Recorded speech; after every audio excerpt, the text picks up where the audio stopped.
Hey friends, Alain Picard here. We're in my studio after I've been away for a little bit. I was just in Vermont and I had a landscape workshop there as well as a portrait workshop.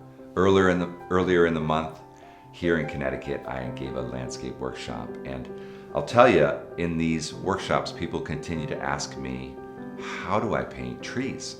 What do I do with all of this foliage, these leaves? How do I deal with it? Would you help me? So that's what we're gonna do today. We're gonna do a small painting demonstrating how I like to handle leaves. Sound good? So here we go.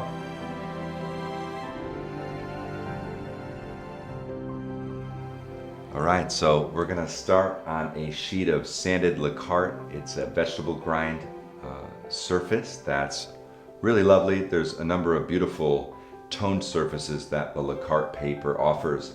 This is a mid-tone brown. I thought with the fall foliage season that we're gonna approach in this demo, that kind of orange and blue quality, the brown would be a nice undertone for that surface. So that's why I've selected that color.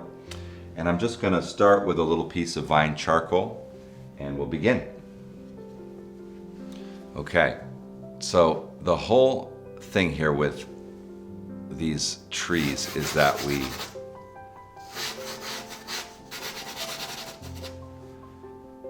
mass in the big tones. We want to mass in the big tones.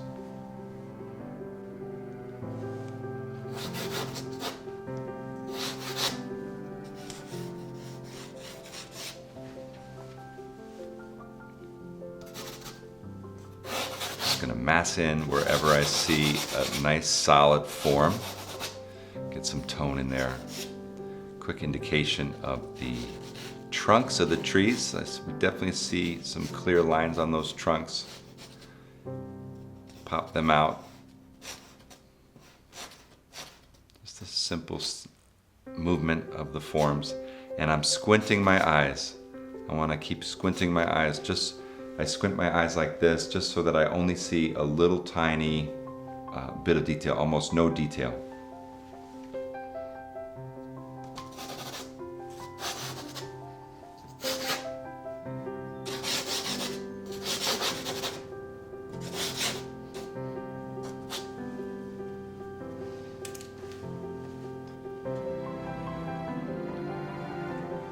So I'll just grab some of the darkest dark in the greens. I just want to build up some initial masses of the dark value.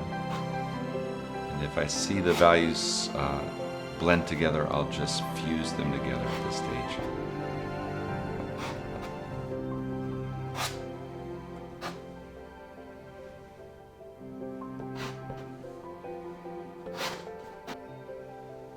I'm going to hit in on some orangey and yellow ochre midtones.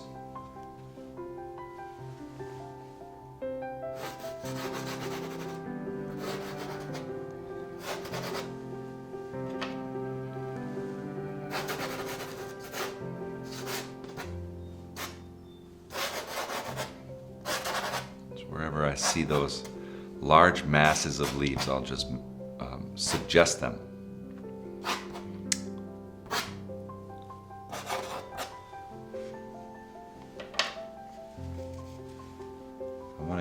Pretty quickly begin to work the negative shapes of the sky, and so I can see how the sky relates to the trees.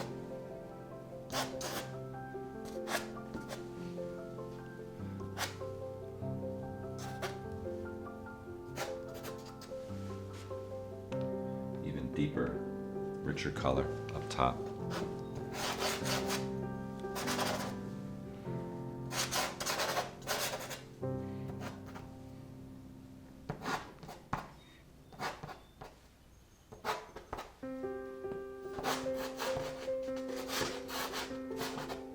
Inside the tree, wherever I see the sky popping through, I want to keep it really dark. I don't want a real light blue. That would look artificial. And outside, where we can see the whole sky in between the trees, we'll go to that lighter color and value.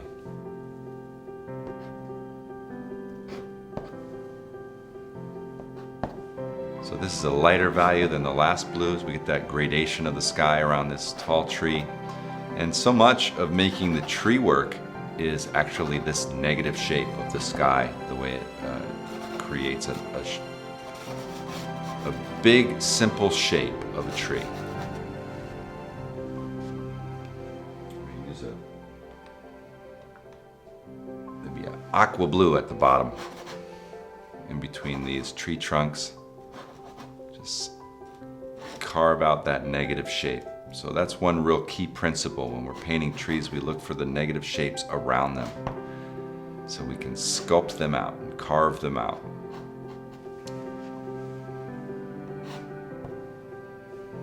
A bit in between these bushes, pine trees.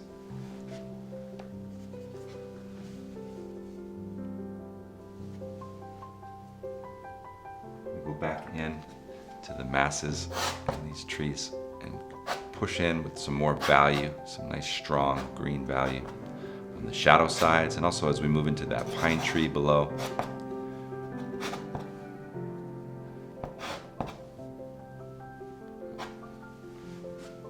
little deeper and greener. I tend to push and pull at the edge of the sky and the trees, overlapping back and forth until I get the shape that it makes it come together. Nice.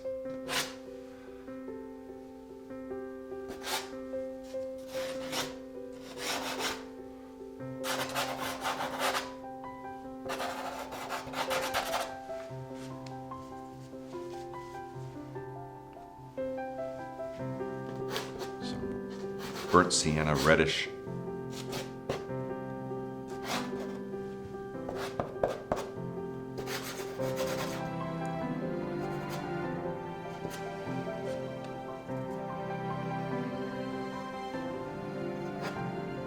This is a lighter golden ochre.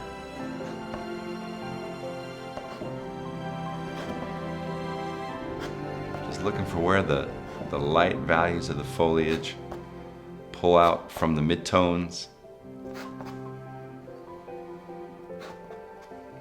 Looking for the texture that's created, large masses or clusters of foliage together.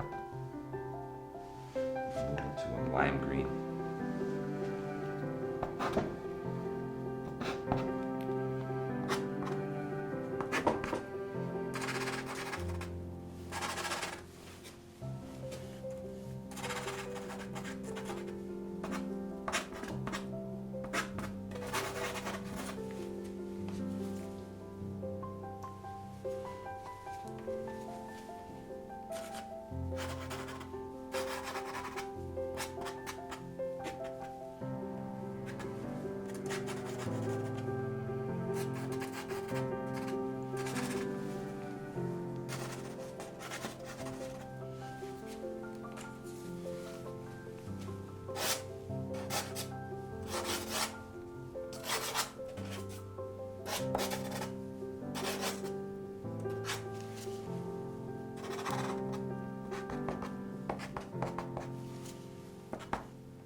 I've been using these little flat sable brushes to scumble around on the surface of the paper and really just kind of make it messy and blur it out. Actually, I really like when working with trees to do that kind of approach because I get this foggy, smoggy, or hazy looking blended, blurred, even a little bit muddy version of the masses. So now I'm going to go in and clarify with fresh marks with more crisp color again and just kind of pop in and sculpt out the tree trunks again, the light and dark dappling of the light and shadow that falls on the tree trunks as well as on the leaves. So I really like getting this kind of blurry version at this stage. Okay, here we go.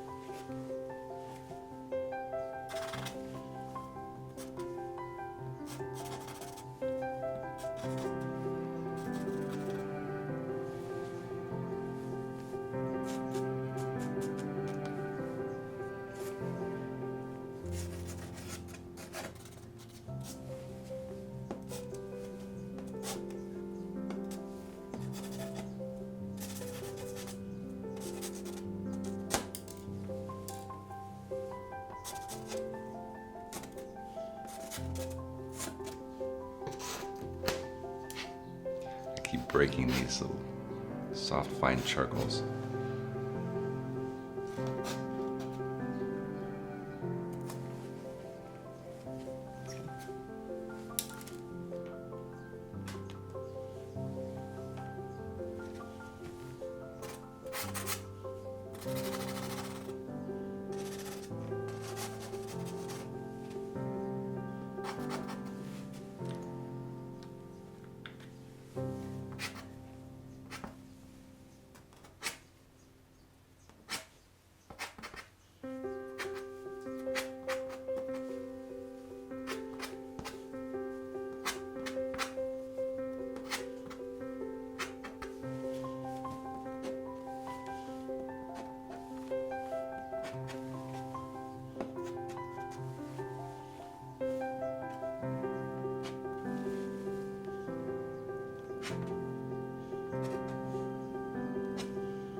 Sometimes I'll do lots of squiggly, sketchy, loose marks to keep things open and not too tight, as well as some nice crisp pops of foliage. What we need now is to come back into the sky areas and really think about those negative shapes again.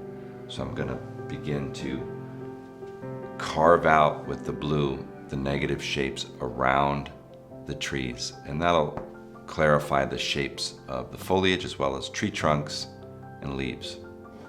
We'll sculpt those tree trunks back out from all this random mark making. So I just use the tip of the soft pastel, and I like using the soft pastel to give me that nice thick layering. And I'm gonna cut right in at times on the foliage and knock that sky through, give us some sky holes peeking through the foliage. This blue isn't too light. If we went too light into this area, it might be a problem. At times we'll even go deeper in value, so when we make those sky holes through, they kind of sit back. They don't call too much attention to themselves. But they help to tell the story of this wonderful crisp day with fall leaves against the sky.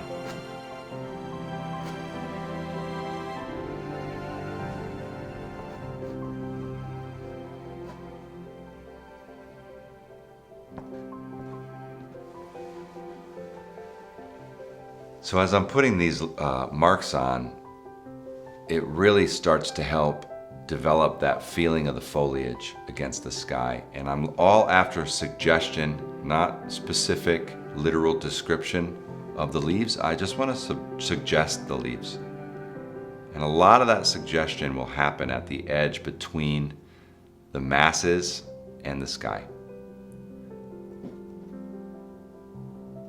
These nice little moments to peek through, open up, make it a little airier in the shadows.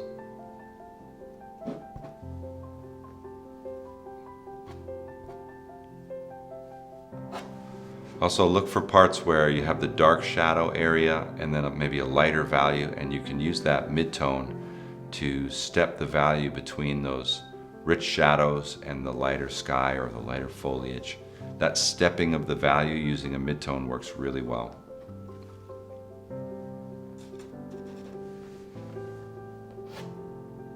Just adding a little haze with this blue into the shadow, the feeling of air in it.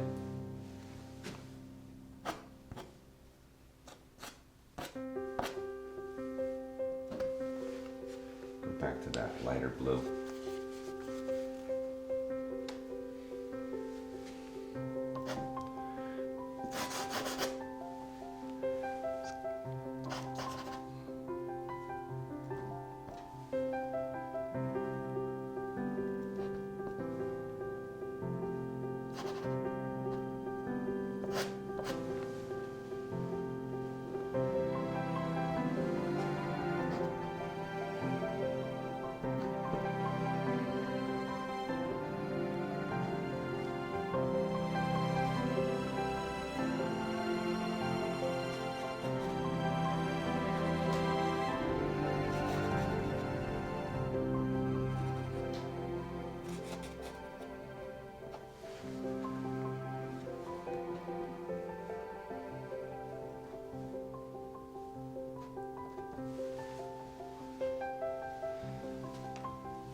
carve out the light value of the sky once again with that turquoise or that sort of cerulean blue area.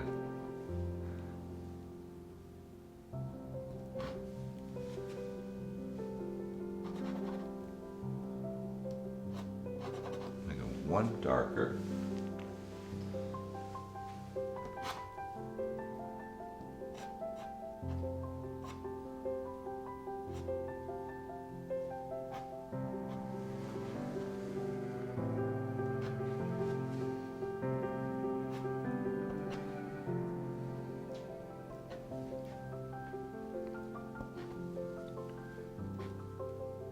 To make those nice choppy sculptural marks.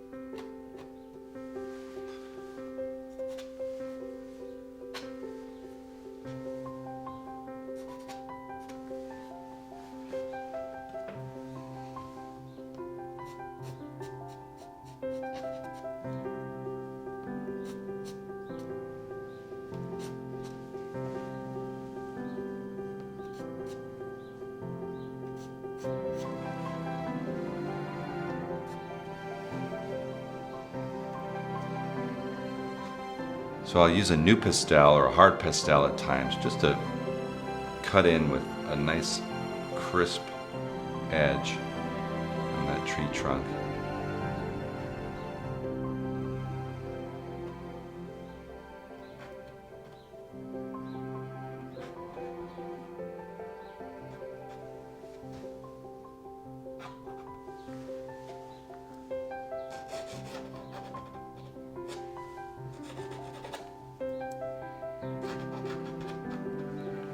More indication of some branches up here, little skinny wiggles of line to indicate a branch.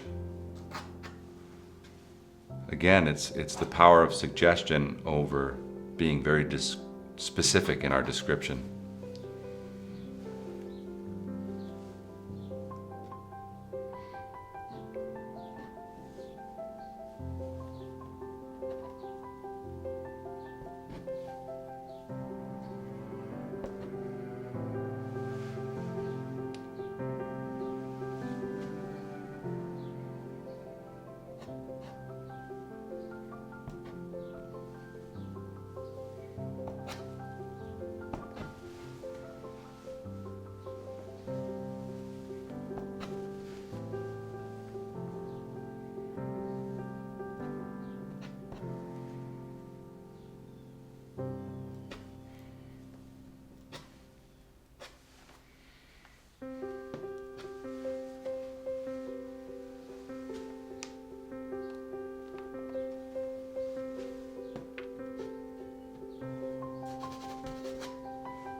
Add a little richer turquoise at the edge, a little richer turquoise right at the edge.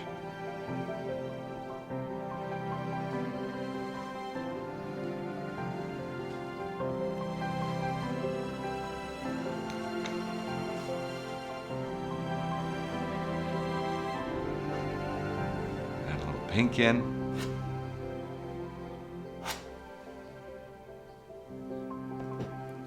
Adding the pink just to vary the color palette a little bit more, so it's not just orange and yellowish green.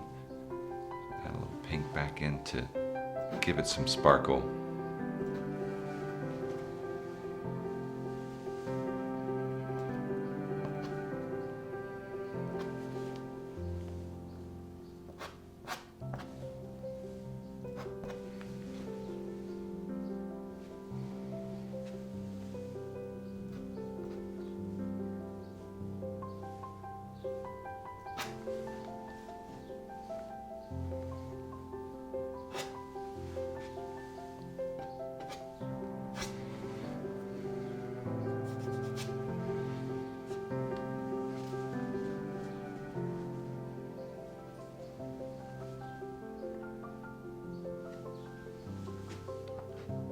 couple of stronger,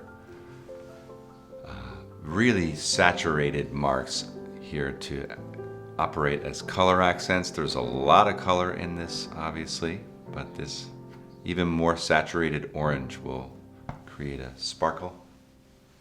Like that light is just illuminating the fall foliage and letting it glow.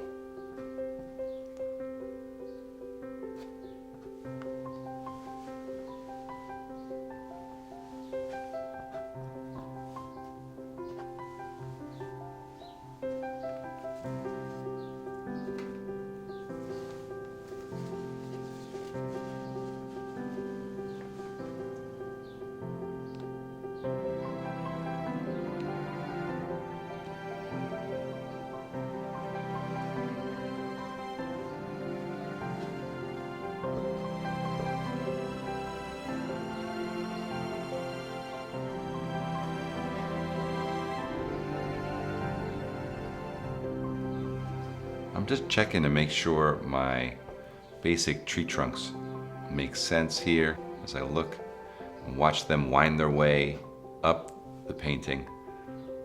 You know, it doesn't have to be perfect, but I want to make sure that continues to move upward in a believable way.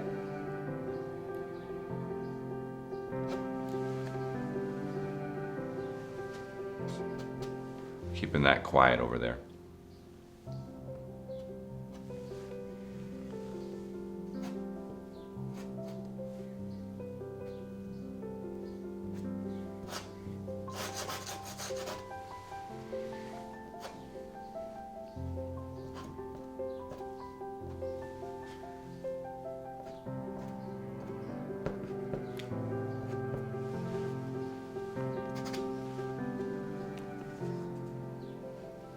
Just a little more gold in a couple spots here.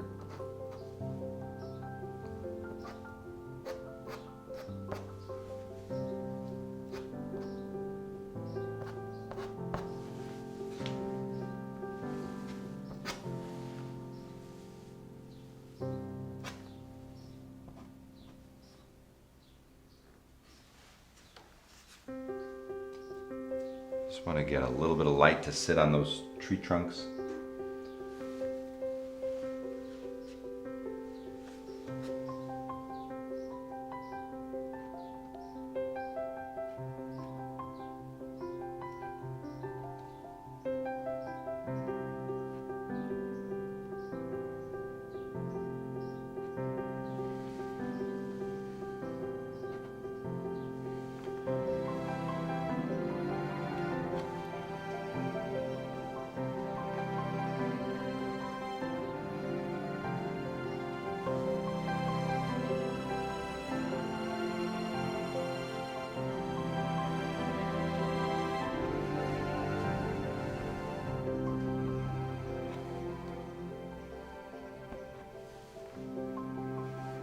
Pretty good.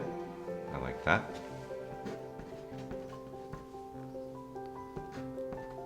Sometimes I'll take these hard pastels and use the sides of them or the ends of them to make additional choppy marks as well.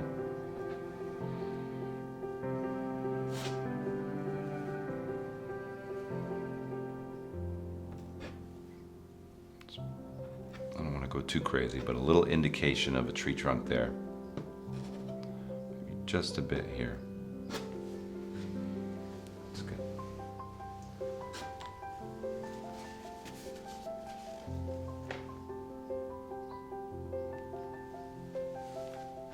Checking another transitional blue, just a bit in between the midtones and the lights to give me more pop at the edge of these trees. Looks better already.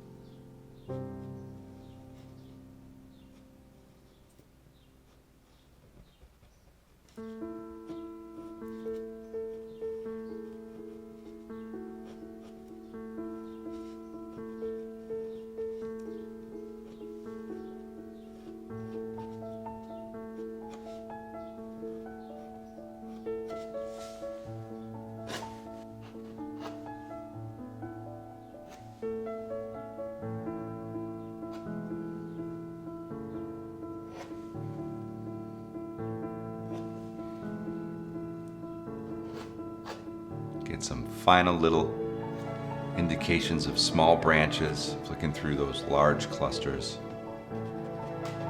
Should work nicely. Well, we just had a wonderful time creating some trees on a hillside in the fall, that rich blue sky against these luscious fall colors. To summarize our approach, I massed in the large masses of foliage first, those large basic value shapes wherever I can see the dark values, the mids, and then the lights. I also tried to just indicate the locations of those tree trunks, and then we did this push and pull, working on the negative shapes of the sky, areas that work in and around the painting to create the edges, which are so important in a scene like this because we want to suggest the foliage. We don't want to literally describe it, we just want to get that impression of it. And lots of sculptural marks, chops of color, pops of orange and ochre and lime green and gold and pink. And that layering and sketchy, scumbly mark making, mixing and varying those marks creates the suggestion of foliage. So that's the key. At the end, I put in some very thin little indications of branches and restatements on the tree trunks, so that gave me back that sense of the detail. I hope you enjoyed this video. If you did, go ahead and like this video. Please subscribe so we can continue to bring new content to you and help you in your creative journey. So get out in your studio now. I hope you paint some wonderful loose impressionistic trees. Have a blast and take care.